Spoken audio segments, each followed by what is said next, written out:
के श्लोक नंबर 62 में भगवान स्वयं कह रहे हैं कि अर्जुन उस परमेश्वर की शरण में जा जिसकी कृपा से परम शांति व शाश्वत स्थान अर्थात सतलोक को प्राप्त होगा। वो परमेश्वर कौन है, कहां है, कैसा है, जानने के लिए कृपया अवश्य सुनिए जगत गुरु तत्वदर्शी संत रामपाल जी महाराज के अमृत वचन। तो उन ज्ञानियों ने अपने आप निष्कर्ष निकाल लिया कि ओम नाम जाप है, वेदों में लिखा है, उस ओम नाम का रट लगा दी। और फिर साथ में एक वेदों से बाहर एक और आकाशवाणी करके इस काल ने और न्यारा खूटा ठोक रखा है, अलग से और एक भ्रमित किया हुआ है जीव को। जैसे ब्रह्मा जी कमल के फूल पर विद्यमान थे, उत्पन्न हुए, यानी वहां उनको बैठा दिया, होश में ला दिया, वैसे उत्पन्न ते पहले कर चुका था, उनको बेहोश किया हुआ था, कोमा में डाल रखा था, प्रवेश करते रहे, ये जवान हो गए तो उनको सचेत करके कमल के फूल पर बैठा दिया इस ज्योति निरंजन ब्रह्म ने, काल ने।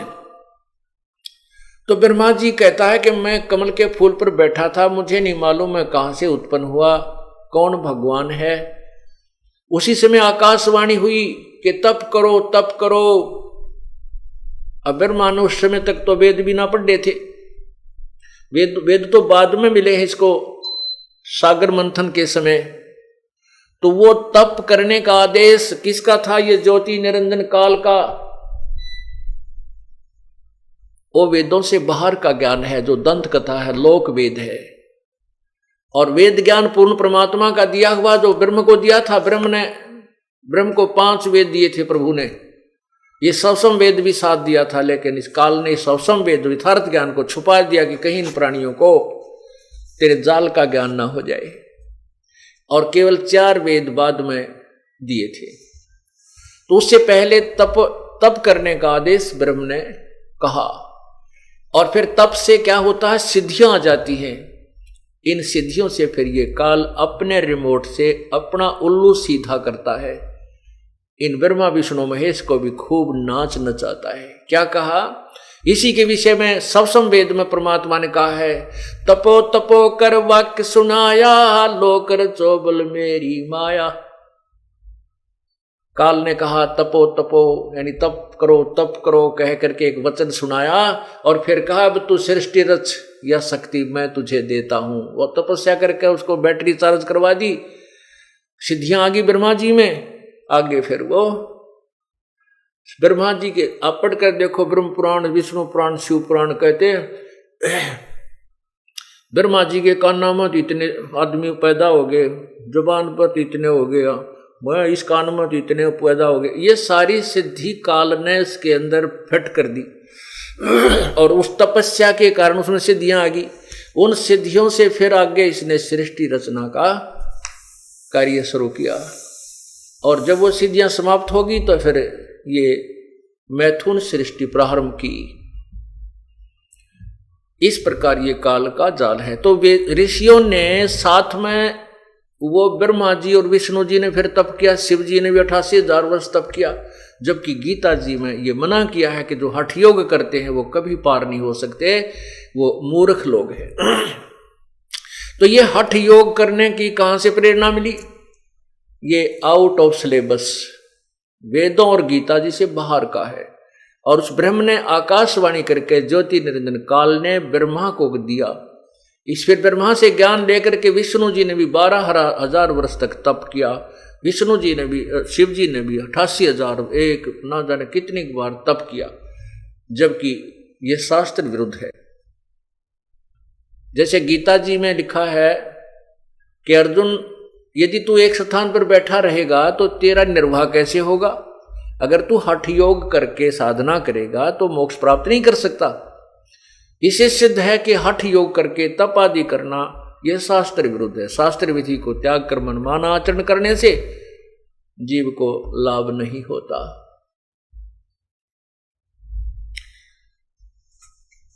तो उन ऋषियों ने साधनाएं की,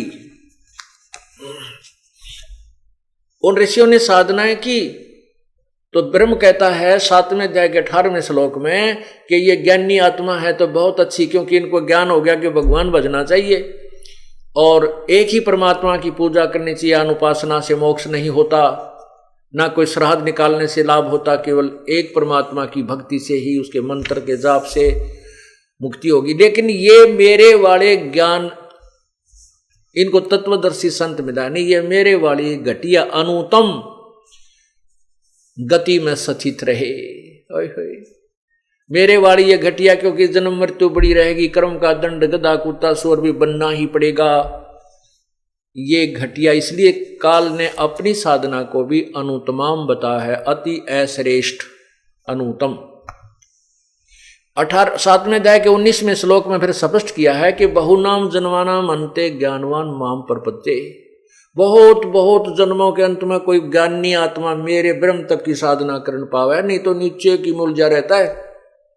और वासुदेव सर्वमिति सर्वात्मा सो दुर्लभ है, ये बताने वाला नहीं, इस ब्रह्म से भी ऊपर एक और परमात्मा है, पर ब्रह्म से भी ऊपर जो सुप्रीम पावर है पूर्ण ब्रह्म, वही पूजा के योग्य है, वही सर्व सुखदायी है, वही पूर्ण मोक्षदायक है, वही पूजा के योग्य है। ये बताने वाला साधु तो संत तो बड़ी मुश्किल से मिलेगा, सो दुर्लभ है, बड़ी मुश्किल से मिलेगा। ओए होए, कोटों मध्य कोई नहीं रे झूमकरा, अरबों में कोई गर्क सुनो रे झूमकरा, तत्व ज्ञान कोई ना कह रे झूमकरा, ये पैसे ऊपर नाच सुनो रे झूमकरा। अब तत्व ज्ञान वो जानते नहीं कहीं कहां से, केवल फिर मनी मेकर हो गए, पैसे बनाने के तरीके ठग बना दिए। थारा पितर रुस गया, बारली रुष्ट होगी, इतने पैसे चढ़ा दे, भीतरली रुष्ट होगी, 100 रुपया दर दे। पहले 100 रुपया बहुत कीमत होती थी, 100 रुपया की बहुत कीमत होती थी, चांदी का होता था। आज तो 1000 के करीब हो से 1 रुपया, और उस समय का सोने चांदी के होते थे, बहुत पहले की बातें हैं।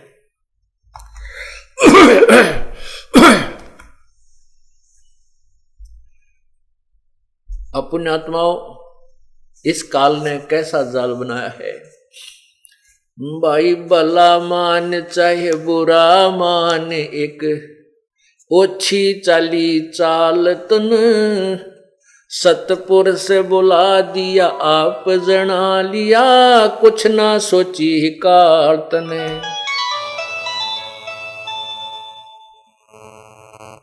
भला मान चाहे बुरा मान, भला मान चाहे बुरा मान, एक ओछी चली चाल तन, सतपुर से बुला दिया आप जना लिया, कुछ ना सोची काल तने। वेद पुराण कुरान बनाए, अधूरा कछ दिया ज्ञान तन, सुख संवेद का भेद छुपा के, गलती करी महांत ने। वेद पुराण कुरान बनाए, ओछा कछ दिया ज्ञान तन, सुख संवेद का भेद छुपा के, गलती करी महांत ने। ऋषि मुनि निराकार बतावे, साकार कहें पुराण तने, अपनी महिमा आप गाई, ये जीव कहें भगवान तने। ऋषि मुनि निराकार बतावे, साकार कहें पुराण तने, अपनी महिमा आप गाई, जीव कहें भगवान तने। तपतशला पे भूने के खावे, ये जीव किए घने काल तन, सतपुर से भुला दिया आप जना लिया, कुछ ना सोची काल तने। भला मान चाहे बुरा मान, एक ओछी चाली चाल तन, सतपुर से बुला दिया आप जना लिया, कुछ ना सोची काल तने। ऋषि मुनि सब करें तपस्या, ए भगवान हमें मोक्ष दिए, तप करवा के राज दे दिया, फिर 184 में ठोक दिए। ऋषि मुनि सब करे तपस्या, हे भगवान हमें मोक्ष दिए। तप करवा के राज्य दे दिया, फिर 184 में ठोक दिए। 5 तत्व की कैद बना के इसके अंदर रोक दिए। मोह ममता की बेड़ी ला के जड़ कर्म गले में तोक दिए। 5 तत्व की कैद बना के इसके अंदर रोक दिए। मोह ममता की बेड़ी ला के जड़ कर्म गले में तोक दिए।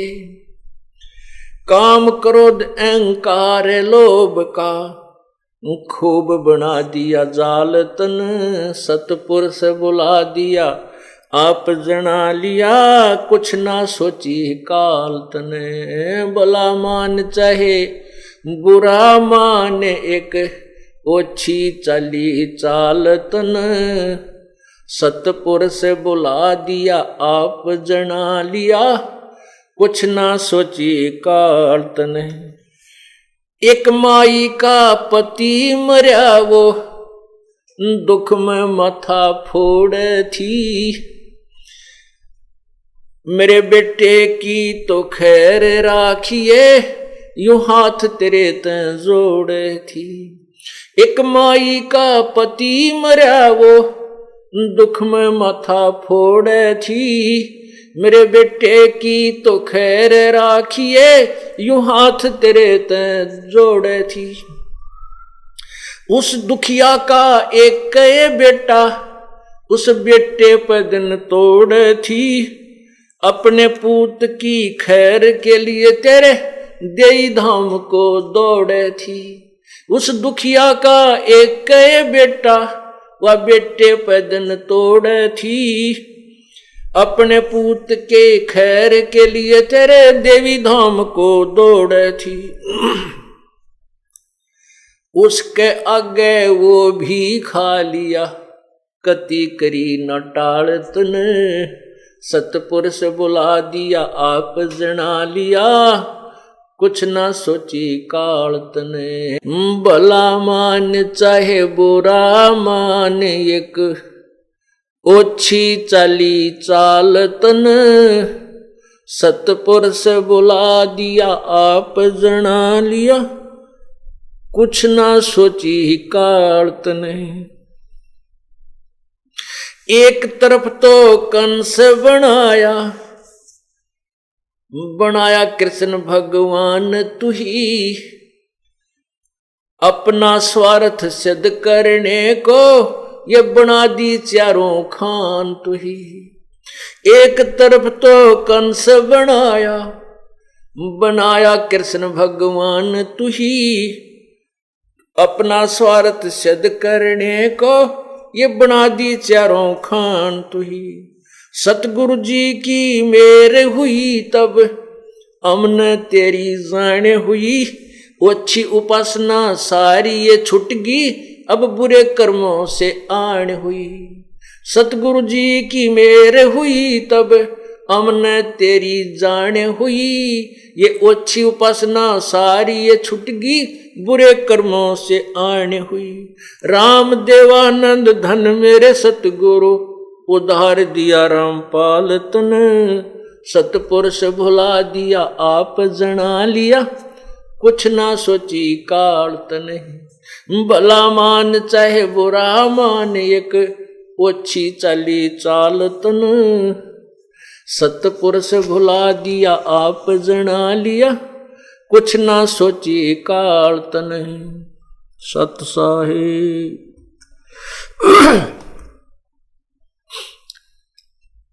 अब इसमें इस काल के जाल के का रहस्य खोला है प्रभु ने। परमात्मा के ज्ञान के आधार से ही ये एक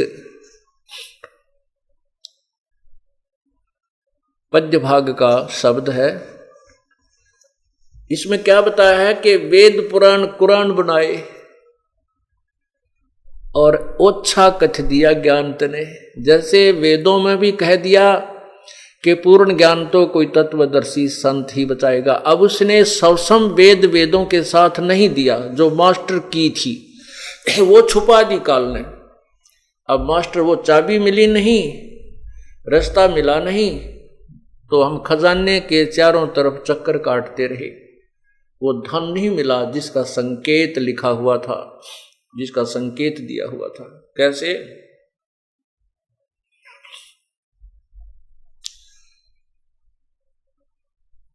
जैसे अभी आपने सुना, गीता जी में भी कहा है कि तत्व ज्ञान को समझने के लिए तत्वदर्शी संतों की खोज कर जो पूर्ण परमात्मा के विषय में पूर्ण जानकारी रखते हैं।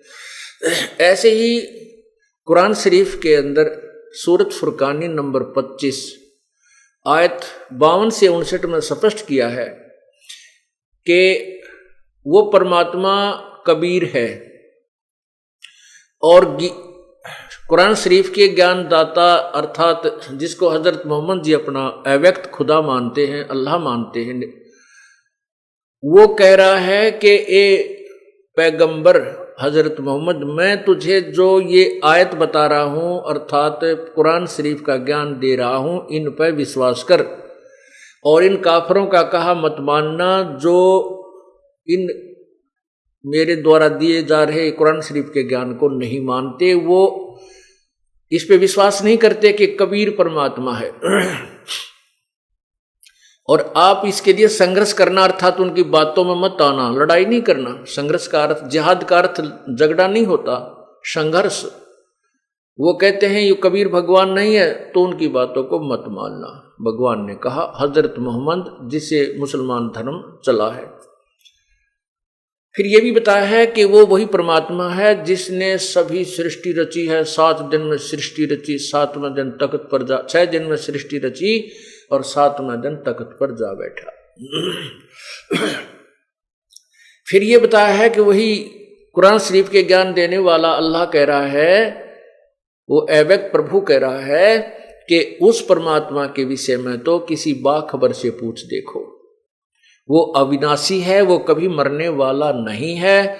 उसके बारे में किसी बाखबर अर्थात तत्वदर्शी वेल नोन पर्सन जो परमात्मा के विषय में तत्व ज्ञान रखता है उससे पूछिए। इससे सिद्ध होगा कि कुरान शरीफ का ज्ञान भी इनकम्प्लीट, वेदों का ज्ञान भी इनकम्प्लीट, गीता जी का ज्ञान भी इनकम्प्लीट, अधूरा, ओछा है। इसके साथ साथ इसने अपने आप को प्रभु सिद्ध कर लिया। ऋषि मुनियों को साधना में दर्शन देता है, कभी विष्णु रूप में, किसी को शिव रूप में। जब समाधि लगाते हैं तो उसके अंदर जब ये ध्यान में जाते हैं तो उनको किसी को शिव रूप में, किसी को विष्णु रूप में दर्शन देता है, किसी को ब्रह्मा रूप में। तो फिर कोई विष्णु जी का आश्रित हो गया, कोई शिव जी का आश्रित हो गया, और आखिर में फिर इनका डिंडोरा पीटना शुरू कर दिया कि यही भगवान है, सर्वशक्तिमान है। ये हमने साधना में देखे, इनके चित्र बनाए। ये तस्वीर जो आपके पास विद्यमान है ये ब्रह्मा विष्णु महेश की तस्वीरें हैं, और इन्हीं ऐसा ही स्वरूप वो काल भी बनाता है। इनकी भिन्नता जब आती है जब ये ब्रह्मा विष्णु महेश केवल 4 भुजा ही धारण कर सकते हैं और काल 1000 तक भुजाएं अपनी विस्तार कर सकता है। इस प्रकार इस ज्ञान को सुनना। क्या बताया कि वेद पुराण और कुरान बना के ओछा कथ दिया ज्ञान तने, और सब संवेद का भेद छुपा के गलती करी महान तने। अब सब संवेद जो इसने गुप्त कर दिया, उसी का प्रचार करने के लिए परमात्मा को स्वयं आना पड़ता है। यजुर्वेद ऋग्वेद मंडल नंबर 9 सूक्त 96 में 16 से लेकर 20 मंत्रों में स्पष्ट किया है कि वो कबीर परमात्मा जब भी यहां प्रकट होता है, एक लीला करता है पूरे जीवन रहने की मनुष्य का जैसा, तो एक शिशु रूप धारण करता है। और शिशु रूप धारण कर किया हुआ परमात्मा जब बड़ा होता है तो अपने तत्व ज्ञान को स्वयं ही लोकोक्तियों के माध्यम से कबीर वाणी के माध्यम से उच्चारण करता है, जिस कारण से उसको एक महान कवि की उपाधि प्राप्त होती है। उसको कवि कहने लग जाते हैं, वो होता भगवान है। और वो तीसरे मुक्ति धाम में रहता है, अर्थात परमात्मा एक देशीय है और एक स्थान पर रहता है, साकार है। और वहां से वो आकर के स्वरूपांतर करके यहां पर अपनी लीला करता है।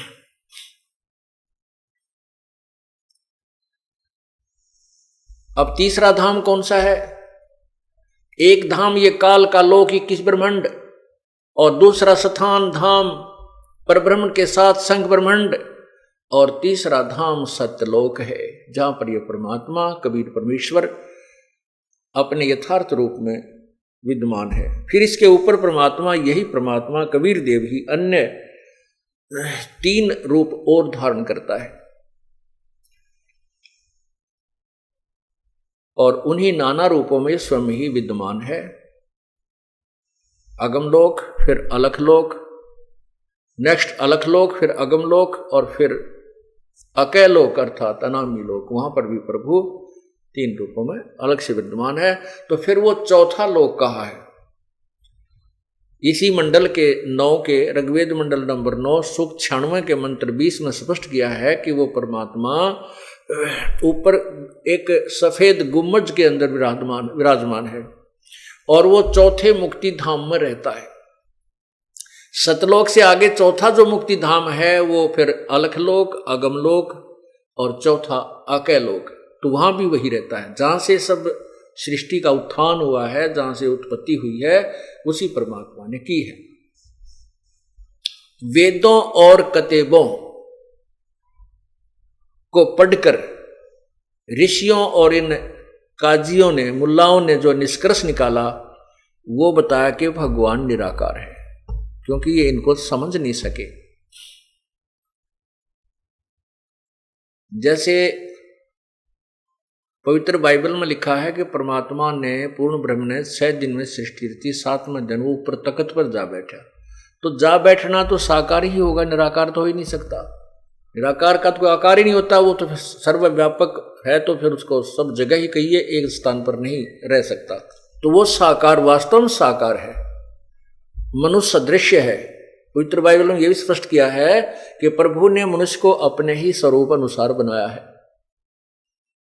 इससे सिद्ध हुआ कि परमात्मा साकार है, मनुष्य सदृश्य, और उसी का प्रमाण हजरत मोहम्मद जी को कुरान शरीफ में बताया गया कि वो परमात्मा जिसने 6 दिन में सृष्टि रची, 7वें दिन तख्त पर जा बैठा। तो यहां क्या बताते हैं कि ऋषि मुनि वेद कतेबों को पढ़कर तो निराकार बता रहे, और साकार कहें पुराण तने, पुराणों में साकार प्रभु की महिमा गाई गई है, विष्णु जी की, शिव जी की, ये भगवान है, ये सर्वशक्तिमान है, ये ऐसे कर देते हैं, वैसे कर देते हैं।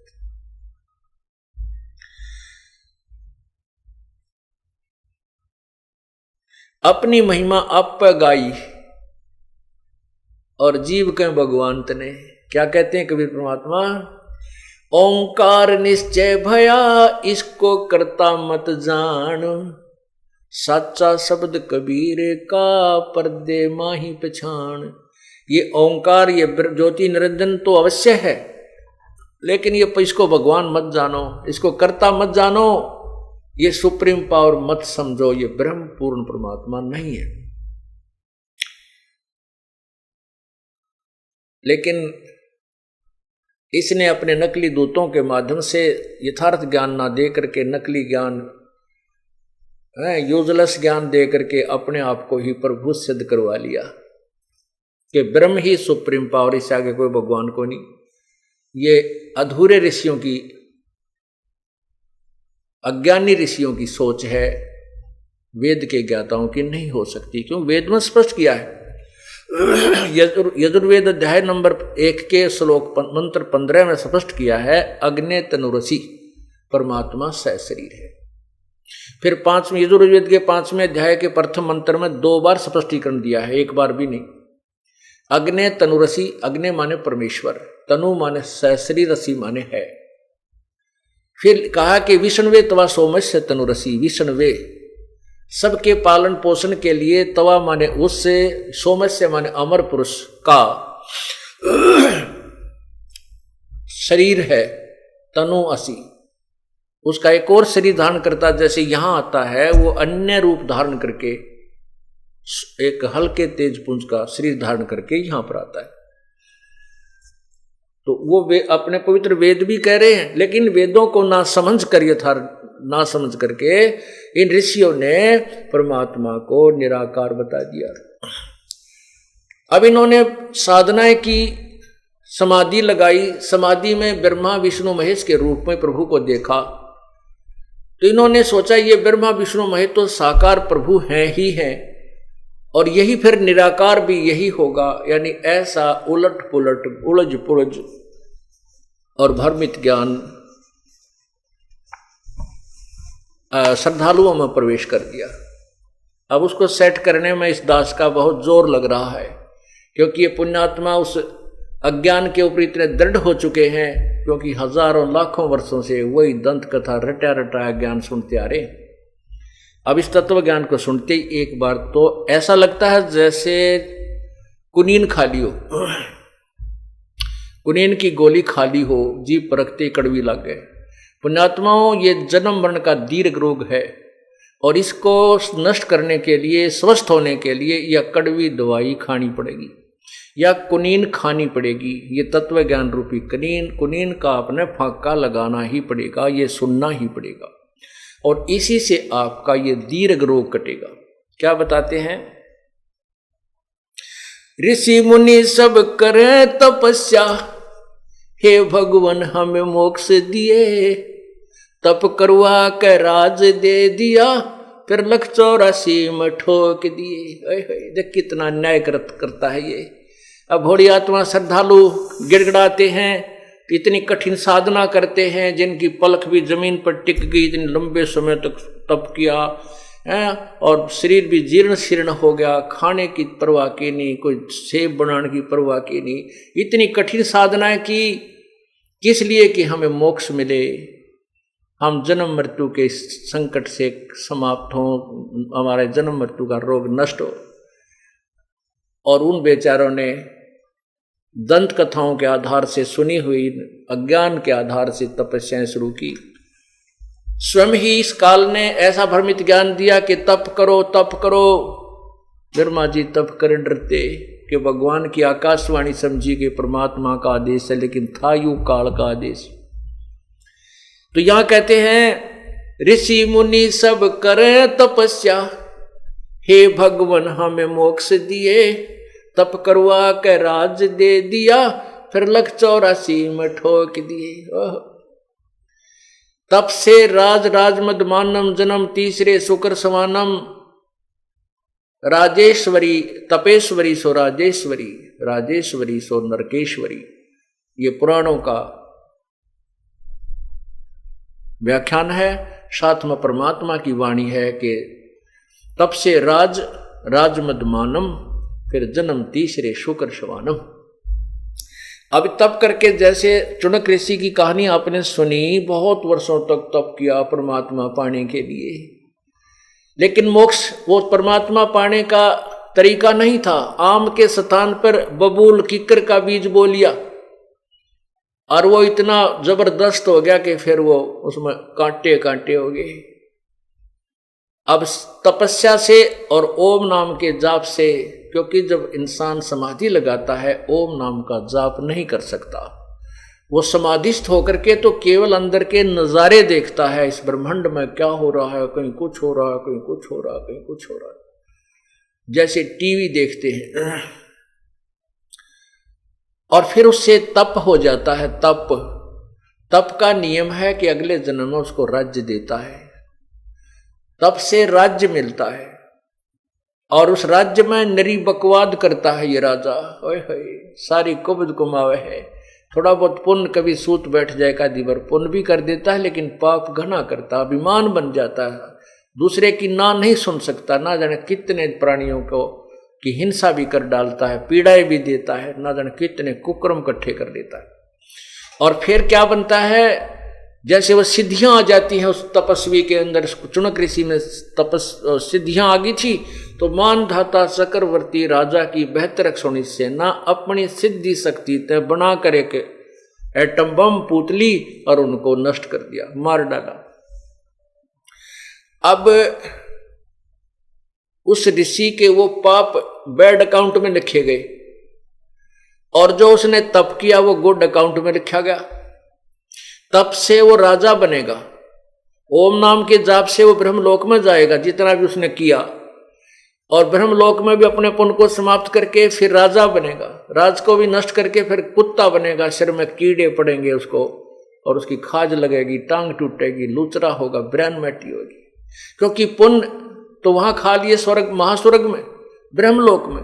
कुछ शेष पुण्य बचे थे जो तप के आधार से वो राजा बन करके यहां मौज उड़ा ली, और फिर आया जब पाप कर्मों का टर्न, फिर क्या होगा कि वो जो बेहतर अक्षौणी जीव मारे थे, सैनिक मारे थे, वो कीड़े बनकर उसी तपस्वी के कुत्ता रूप में जब वो होगा, उसके कीड़े पड़ के उसके सिर में कीड़े पड़ेंगे और वो खाएंगे उसको नोच नोच करके।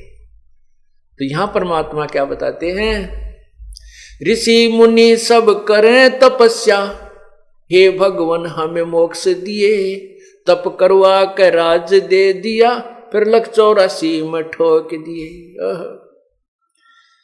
5 तत्व की कैद बढ़ा के इसके अंदर रोक दिए, और मोह ममता की बेड़ी हिला के जड़ कर्म गले में तोक दिए।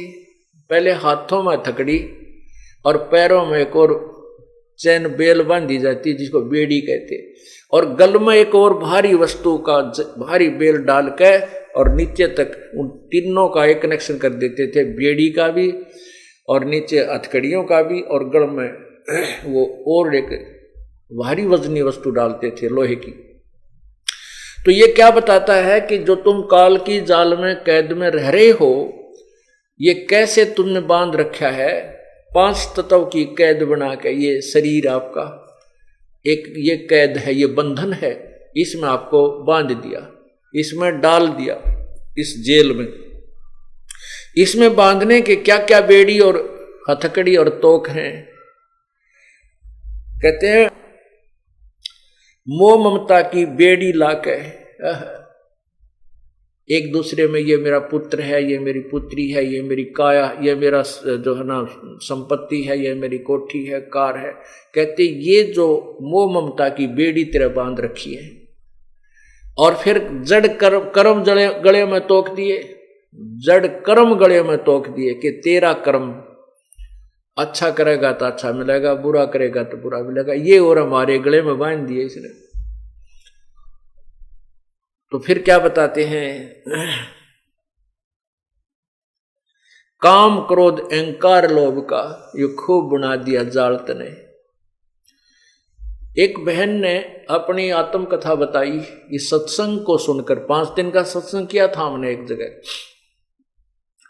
तो उस सत्संग को वो सुनती रही, उसमें वो नास्तिक हो चुकी थी। एक सहेली ज्यादा प्रार्थना करके उसको हमारे सत्संग में लाने लगी, फिर उसको रुचि सी बढ़ने लगी, क्योंकि ये ज्ञान वर्तमान में सुने ज्ञान से भिन्न था। जब उस माई ने फिर उपदेश लिया, उपदेश लेकर के फिर इस दास के सामने अपनी वो दुख भरी कहानी सुनाई। वो कहने लगी, महाराज जी मैं कति नास्तिक हो गई थी, और पहले मैं ढेर सारी पूजाएं किया करती थी। मेरे नास्तिक होने का कारण क्या था, उसने बताया कि मेरी शादी हुई थी, एक पुत्र की उत्पत्ति हुई। वो लड़का हुआ 5-4 शादी के भी 4-5 वर्ष के बाद, और लड़का जब छोटा ही था इसके पिता की मृत्यु होगी एक्सीडेंट में। फिर मैंने अपने पुत्र के लिए कि मेरा पुत्र, इसको पालूंगी पोसूंगी पढ़ाऊंगी लिखाऊंगी, पैरों पर खड़ा कर दूंगी, इसकी शादी करूंगी, फिर बालक हो जाएंगे, बच्चा हो जाएगा इसके, तो अपना वंश चलाऊंगी। इस दृष्टिकोण से मैंने अपने पुत्र की परवरिश की और बच्चा जो भी आवश्यक वस्तु जो मैं मेहनत मजदूरी करके जो 2 पैसे कमाया करती थी और जो भी वो मुंह से निकाल देता था मैं तुरंत पूरा करती थी। कहीं ये बच्चा ये ना सोच बैठे कि मेरा पिता नहीं है, मेरा पिता होता तो आज मुझे ये वस्तु ला कर देता। तो मैं उसकी हर इस इच्छा की पूर्ति भी किया करती थी कि मेरा बेटा ये महसूस ना करे कि मैं बिना पिता का पुत्र हूं। जब वो लड़का +2 में पढ़ रहा था, उसने बच्चों की देखा देखी मोटरसाइकिल लेने की जिद लगा दी। मैं बहुत डरा करती थी कि इसका पिता भी ऐसे ही मृत्यु को प्राप्त हुआ था एक्सीडेंट में, और कहीं ये मेरा बेटा मोटरसाइकिल पे मार ना खा जाए। लेकिन बच्चे ने जिद बहुत कर दी। अब उसका दुख नहीं देखा गया, तो मैंने जैसे तैसे उधार सुधार करके वो मोटरसाइकिल उस बच्चे को परचेज करवा दी। अब वो बच्चा अपने एक साथी को लेकर के प्रतिदिन कॉलेज जाने लगा। प्रतिदिन की तरह एक दिन भी वो बच्चा अब रोटी खा के बच्चे को खाना खिलाया, मैंने खाना बना रही थी, और वो अपना मोटरसाइकिल उठा के चला गया प्रतिदिन की तरह। अपने साथी को लिया जो साथ ही मकान था थोड़ी दूरी पर, तो चले गए। मैंने वो 2-4 रोटियां और बनाई। रोटी बना करके मैं सोचीला रोटी खा लेती हूं। मैंने ऐसे ग्रास मुंह की तरफ किया था, इतने में वो लड़का उसका साथी, उसके भी चोट लगी हुई, कपड़े फटे हुए, थोड़ा बहुत रक्त उससे भी निकल रहा था। वो भाग गया आया, कहने लगा आंटी मेरे अब भाई की मृत्यु होगी ना, वो एक्सीडेंट हो गया भाई का। अब उसने नो कहा और मेरे हाथ से वो रोटी छूट गई मुंह में, जो आज खाने के लिए ग्रास उठाया था। अब मैं सिर पे कपड़ा नहीं, पैरों में जूते नहीं, उस बच्चे के पीछे पीछे बहुत बुरी तरह दौड़ ली। उसने स्थान बता दिया था कि वहां एक्सीडेंट हो गया। वहां गई तो वहां मोटरसाइकिल बुरी तरह टूटी हुई पड़ी थी, बच्चा नहीं था। पता चला कि वो किसी हॉस्पिटल, नजदीक ही एक अस्पताल था सरकारी, वहां लेकर गए हैं। वहां जाकर पता चला कि वो जाते ही पता लग गया कि उसकी मृत्यु हो चुकी है। कहते मैंने द्वार, उस हॉस्पिटल की द्वार का टक्कर मारी, मेरा सिर फट गया, बेहोश हो गई, 7 टांके आए मेरे सिर में। उसके बाद रो रो का बुरा हाल हो गया।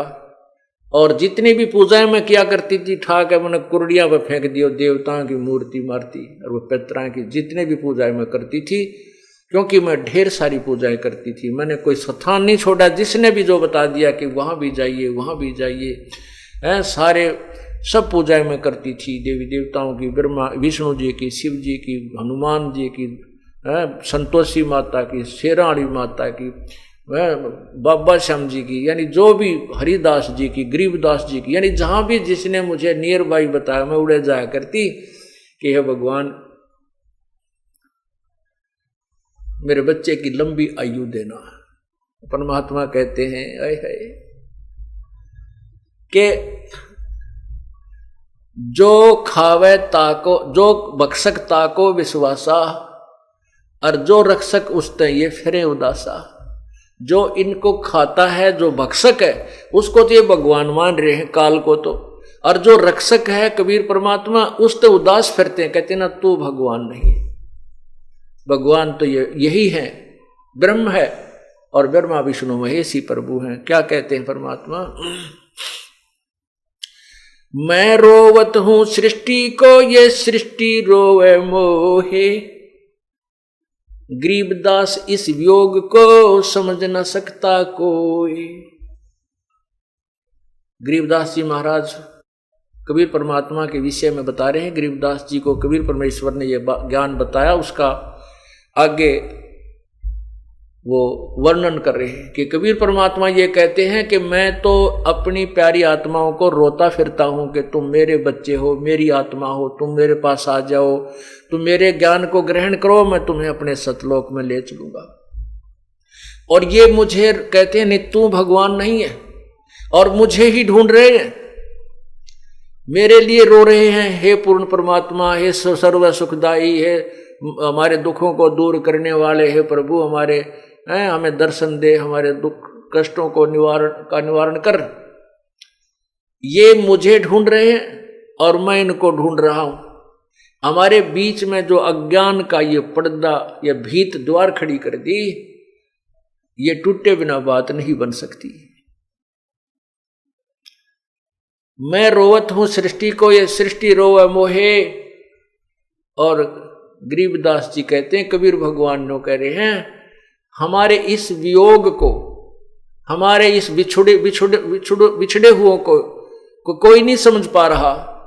हम एक दूसरे से बिछड़े हुए हैं, ये मेरे से दूर हो गए। अब इनका मुंह काल ने मेरे से विपरीत कर दिया, उल्टा ज्ञान इनके हृदय में ठोक ठोक कर भर दिया। ये भगवान को नहीं समझ पा रहे।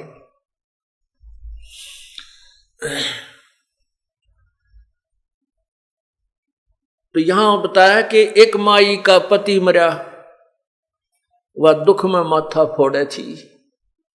फिर उस माता ने, उस बहन ने उपदेश लिया। मैंने कहा,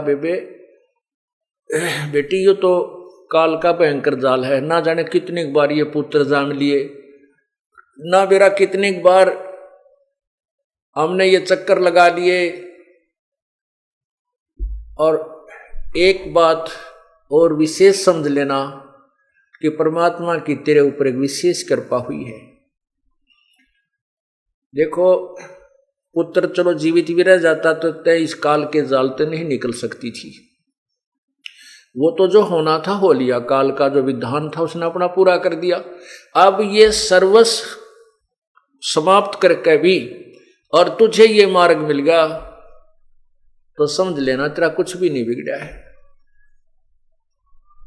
तेरे ऊपर एक विशेष उपकार है परमात्मा का कि अब तेरी रुचि पूर्ण रूप से प्रभु में लगेगी। ज्ञान समझ में आ गया और कोई मोह ममता का कारण तेरे लिए रहा नहीं। अब जैसे परमात्मा क्या कहते हैं, कबीर जी कहते हैं, हम घर फूक्या अपना और लुका लीन हाथ, उसका घर भी फूक देवा जो चले हमारे साथ। परमात्मा कहते हमने तो अपना घर जला दिया और एक बढ़ता हुआ मसाल हाथ में ले रखा, मिराड मसाल, और उसका भी घर फूक दें जो हमारे साथ चलेगा, उसका भी घर का नाश कर देते हैं। अब यहां इस बात को समझना है, कैसे नाश करते हैं। हमारे शरीर में और ज्यादा जो मोह ममता रूपी घर किए हुए हैं, ये अड़ंगा भरा है। कहते हैं जो हमने तो अपना ये घर साफ कर लिया, फूक फाक दिया, इसके अंदर जो कबाड़ भरा था, और उसका घर भी फूक दिया जो हमारे साथ, अर्थात हमारा पंथी होगा, हमारा हम सफर होगा, हमारे अनुसार जो चलेगा, उसका भी ये सारा कबाड़, उसके घर के अंदर का सारा गंद जला देंगे। हम घर फूक्या अपना और लुका लीना हाथ, उसका घर भी फूक देवा जो चले हमारे साथ। एक बार श्री नानक जी अपने दो शिष्यों के, विशेष शिष्य थे उनके साथ भ्रमण पर जा रहे थे। एक वृद्धा उनकी बहुत अच्छी सेविका थी, वो उनके वहां रुके, तीनों जने। बुढ़िया ने बड़ी सेवा करी, गायें बांध रखी थी। हाँ, पहले वो जाते थे तो बुढ़िया बहुत ज्यादा समय गुरुजी के पास बैठ करके ज्ञान सुनने में लगाती थी। दूसरी बार जब वो दूसरी तीसरी बार गए तो वह बुढ़िया ने गाय ले ली मोल। गाय लेकर के उसको परवरिश में लगी रहती थी। गुरुजी गए तो उनको अच्छा दूध गाय का, फिर दही मक्खन, खूब सेवा की। और गुरुजी के पास थोड़ी बैठे, गाय के संभाल घनी करे और बैठे जब गाय की चर्चा कर दे। गुरुजी गाय बहुत अच्छी है, इतना दूध देती है, ये तो 2 महीने पहले भी, 1 महीना पहले दूध देना बंद करती है, फिर तुरंत ब्याह जाती है। अब फिर क्या कहती है परमात्मा, जब गुरुजी चलने लगे, सुबह न बोले भगवान करे बुढ़िया तेरी गांव मरियो। ओ ले भाई, ये गांव मरियो, ये आशीर्वाद दे दिया कि परमात्मा रब करे तेरी गांव मरियो। अब बुढ़िया भी गुरु जी के मुंह का ना देखे भाई यू के कया गुरु जी ने अच्छी सेवा करी, दूध पियाया, घी खवाया, गाय कर ये मरियो। तो आगे चल के वो दोनों शिष्य पूछने लगे गुरुदेव आपने उस बुढ़िया का दिल तोड़ दिया, वो तो बड़ी खुश हो रही थी गाय को पाल करके और आपने दुर्शीष दे दी कि उसकी गाय मरे और वो तो बहुत दुखी हो जाएगी। तो गुरुजी बोले भाई फिर बताऊंगा इस प्रश्न का उत्तर, अभी मैं कुछ नहीं दे सकता। अब वह तीसरे दिन गाय मरगी बीमार होकर, गाय मरगी बुढ़िया 2-4 दिन तक दुख पाई, फिर वह फुर्सत होगी तो पहले तो वो नित्यनेम सुबह का जो गुटका भी ना कर पावा थी, उस गाय मुड़जी पुड़ज रह जाती, दिन मरण के रह रहे थोड़े कति बुढ़ा पावर या कोडी कोडी चालर गां के चिपटी रही थी, भजन ना करे थी।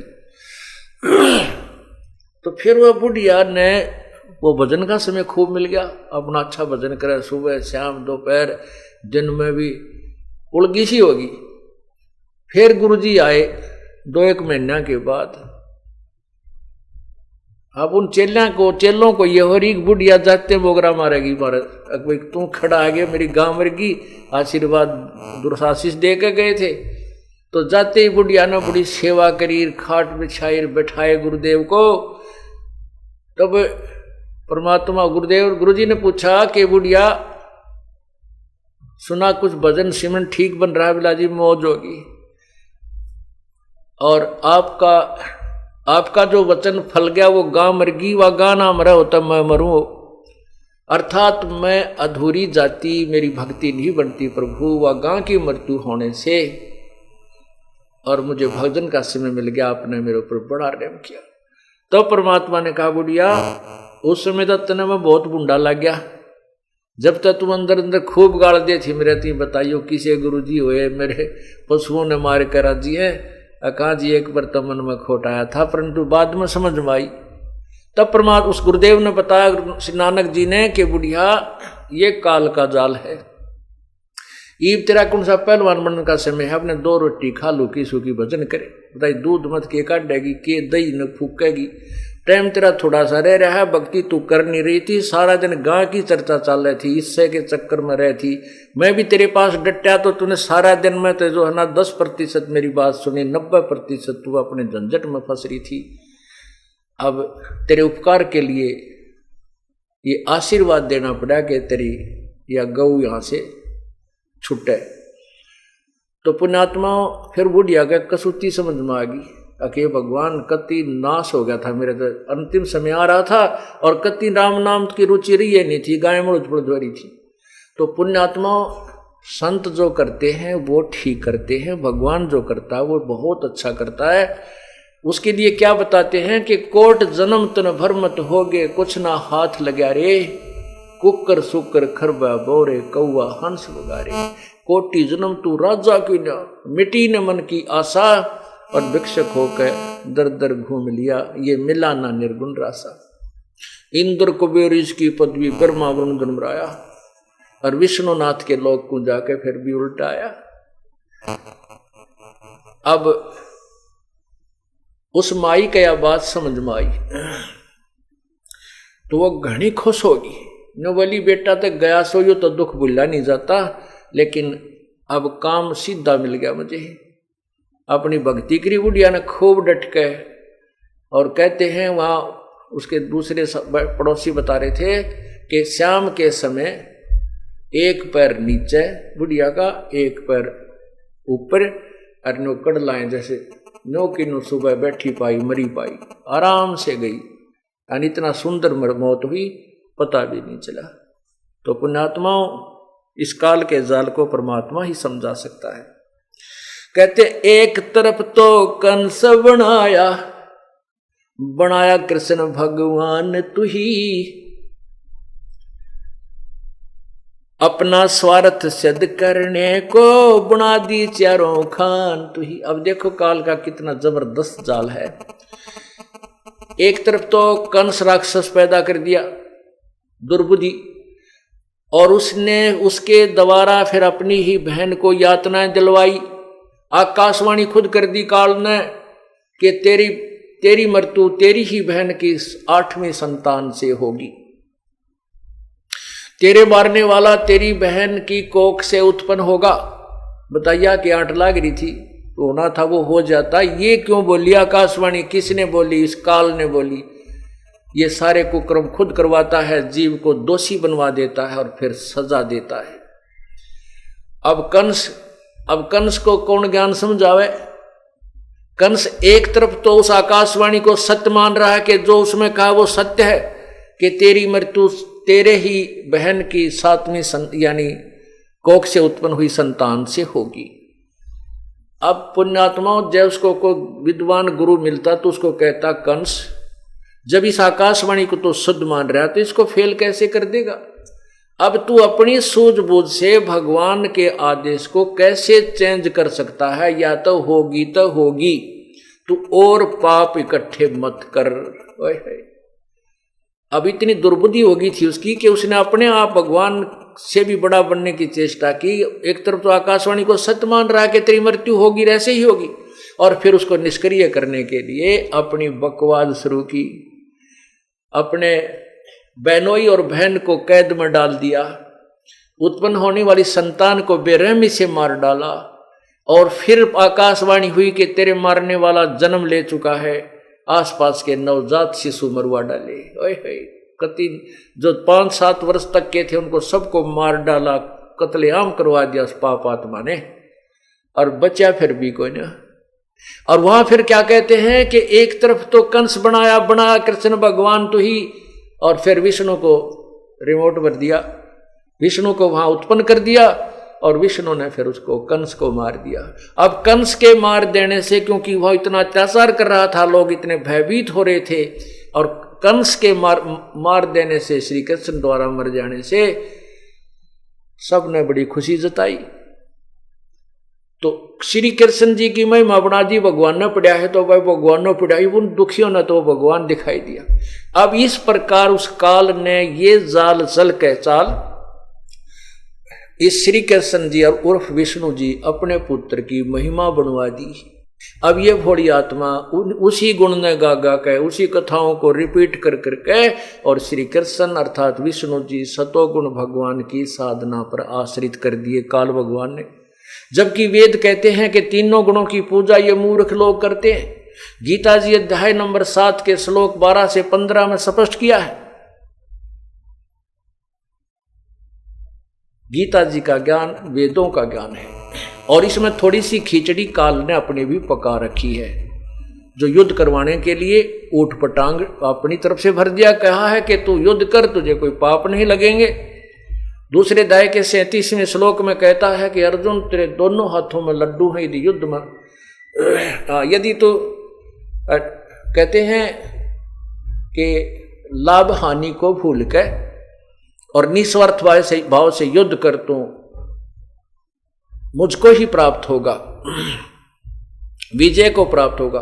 और 38वें श्लोक में कहता है कि मर गया तो तू स्वर्ग जाएगा युद्ध में, और जीवित रहा तो पृथ्वी का राज भोगेगा। तुरंत ही लाभाणी भी बता रहा है, और एक तरफ से कहता लाभाणी को भूल कर तो युद्ध कर ले। या जो बीच में खिचड़ी उल्टी सुल्टी पकाई है, ये काल के अपने कुछ मिक्स्ड हैं, दोगले शब्द हैं। अर्जुन ने कहा कि भगवान तेरी दोगली बातें मुझे अच्छी नहीं लगती, एक तरफा ज्ञान बता जो मेरे हित में हो, ये स्पष्ट किया। तो वेदों का जो ज्ञान है वो वेदों से मिलता है गीता जी में, और उसके थोड़ा सा भिन्न है वो काल का अपना लोक वेद है। जैसे तपो तपो कर वाक्य सुनाया, लोक रचो बल मेरी माया, बीच में आकाशवाणी करता है, कंस को आकाशवाणी कर दी। ये सारी काल की खिचड़ी है। ये एक तरफ तो कंस बना दिया, उसको ऐसे पाप करवा दिए खुद ही, और एक तरफ अपना अंश भेज दिया, विष्णु भेज दिया श्री कृष्ण रूप में, वो कंस मरवा दिया, और सारे प्राणी उस कंस के ऊपर आश्रित, विष्णु उर्फ कृष्ण जी पर आश्रित हो गए, उसको भगवान मानने लगे। तो वो बुद्धि हमारी ऐसी दृढ़ कर दी काल ने। तो यहां क्या बताते हैं, एक तरफ तो कंस बनाया, बनाया कृष्ण भगवान ने तुही, अपना स्वार्थ सिद्ध करने को ये बना दी चारों खान तुही। सतगुरु जी की मेर हुई तब हमने तेरी जान हुई, राम देवानंद ओछी उपासना सारी ये छुटगी, इन बुरे कर्मों से आन हुई। राम देवानंद धन मेरे सतगुरु, उधार दिया रामपाल तन, सतपुरुष भुला दिया आप जना लिया, कुछ ना सोची काल तन। अब क्या बताते हैं कि परमात्मा सतगुरु कबीर परमेश्वर के तत्व ज्ञान और गुरुदेव की कृपा हुई तो हमने तेरे जानकारी हुई कि तू काल है और ये क्या झंझट है, ये कैसे जाल तूने फैला रखा है। इस प्रकार हमारी ओछी उपासना, आन उपासना, वो सब हमने त्याग दी, वापस छूट गई। अपने आप रुचि ही नहीं रही इन अन्य पूजाओं के करने में, और बुरे कर्मों से आन हुई। बुरे कर्मों से परहेज हो गया, आन होगी, हमें उनकी कसम होगी हम बुरे काम नहीं करेंगे, क्योंकि हमें पता लग गया कि बुरे कर्म करेंगे तो उनका भोग भी भोगना होगा। और परमात्मा गुरुदेव की रजा से इस जीव का उद्धार होता है। पुण्यात्माओं, ये कोई कृपा है प्रभु की। अब वो कृपा केवल कबीर परमेश्वर ही कर सकता है और नहीं कर सकता कोई भी। हमारे सब दुखों का निवारण करने वाले भी कबीर परमेश्वर ही है। हमारे संकटों के निवारण करने वाले भी प्रभु कबीर जी हैं, अन्य नहीं कर सकते। संकट मोचन कष्ट हरण हो, मंगल करण कबीर के आगे शरण तेरी। संकट मोचन कष्ट हरण हो, मंगल करण कबीर के आगे शरण तेरी। पहले तो मोह ज्ञान नहीं था, प्रेम होया ना तेरे में। पहले तो मोह ज्ञान नहीं था, प्रेम होया ना तेरे में। दीन जान के माफ कीजियो, खता हुई बिन बेरे में। दीन जान के माफ कीजियो, खता हुई बिन बेरे में। अनगिन अवगुण भरे मेरे में, ये माफ करो तकसीर के आगे शरण तेरी। संकट मोचन कष्ट हरण हो, मंगल करण कबीर के आगे शरण तेरी। जम्बुक वाली रात 84 आन गिरा हूं झेरे में। जम्बुक वाली रात 84 आन गिरा हूं झेरे में। ऊंची ऊंची लाई छलांगा, यत्न किए बहु तेरे में। ऊंची ऊंची लाई छलांगा, यत्न किए बहु तेरे में। काम क्रोध अहंकार लोभ की, ये मोटी जड़ी जंजीर के आगे शरण तेरी। संकट मोचन कष्ट हरण हो, मंगल करण कबीर के आगे शरण तेरी। कर्म कुसंगत बहुत किए, वो जाते हैं नहीं कहे। कर्म कुसंगत बहुत किए, वो जाते हैं नहीं कहे। आके आप संभालो सतगुरु, लख 84 में जाहे बहे। आके आप संभालो सतगुरु, 84 में जाहे वहे। जन्म मरण के कष्ट सहे, अब मेटो जन की पीर के आगे शरण तेरी। संकट मोचन कष्ट हरण हो, मंगल करण कबीर के आगे। गुप्त रूप में सब काज सारते, जो भी विपता आन पड़े।